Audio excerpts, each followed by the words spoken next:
Happy to be here with you to share with you some knowledge about understanding children. Lalo na pasukan na. At ito na naman tayo, no? Kailangan intindihin natin ang mga kabataan so they can be the best they can be through school or through their growing up years. So let me share with you some slides. So my talk today is entitled Raising and Understanding Children. But when I say children, this already includes your teenagers. So 0 to 17 years old tayo. Pag nasa Pilipinas po kasi, 18 years old is already an adult. So I will be talking to you about the 0 to 17 years old bracket. So there are some facts that I need you to understand and remember so you can understand your children better. So fact 1 is that generations differ from each other. So yung pong mga teenagers natin at mga kabataan natin ngayon, sila ay mga Generation Z at mga Generation Alpha na. You may belong, kayo mga momshies and popshies or mga guardians or teachers, you may belong to the millennial generation or Generation X or baby boomer or sila lolo lola may belong to the traditionalist generation. Fact number 2, males and females have differences that are meant to complement each other. So not only through the physical differences, but the brain itself has differences when we talk about male and female brain. Researchers have shown that male brains have more connections, although females have more neurons in itself. And this means, or this is probably why, females can memorize things or can do things all at the same time, while males need to do things one at a time or they need to concentrate one at a time. No? So, hindi sila multitasker. Fact number 3 is that we are all born with a different personality type. So, there are 16 personality types.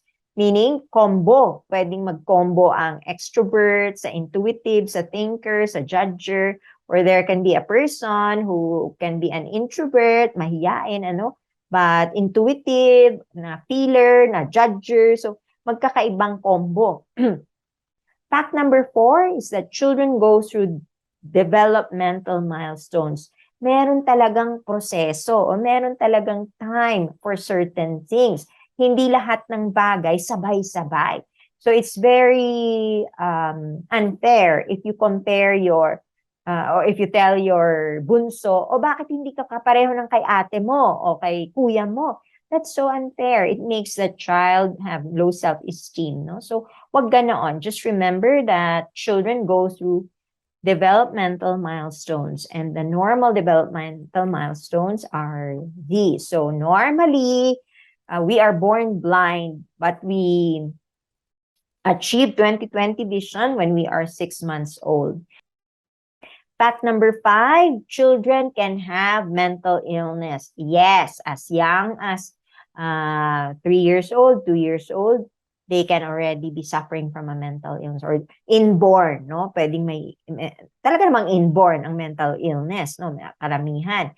Because of chromosomal defects. Autism can occur, it is an inborn illness.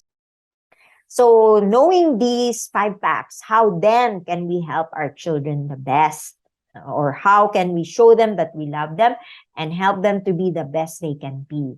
So madali lang, number 1, spend time. Yes, time is gold, time is precious for children.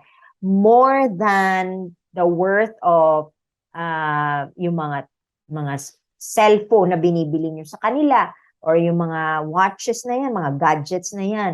They will value more the time that you spend with them rather than the material things that you keep giving them. Number 2, libre lang ito. Hug your children every day. Yes.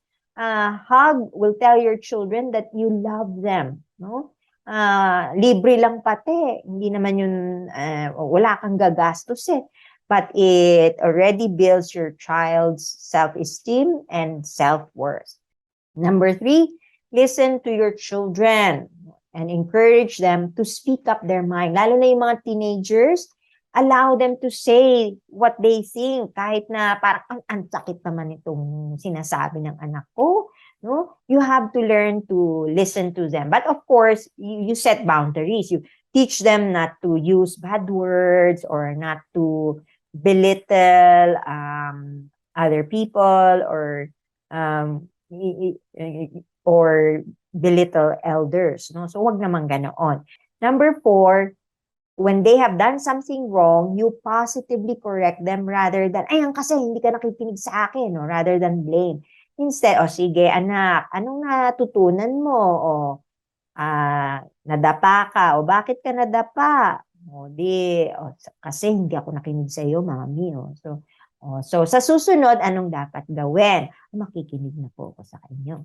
So, positively correct rather than blame. And the last tip I can give you is make prayer a habit with the family, because researchers have shown that prayer lights up the brain. And according to the saying, a family that prays together, diba, stays together. So with those 5 simple tips, I hope that this school year will be a happy new beginning, especially that this will be the first time that children will be going back to school, no? Magpe-face-to-face na, and help them cope with their growing up and help them be better individuals who can, again, be better parents to the next generation. So with that, I say thank you and bye.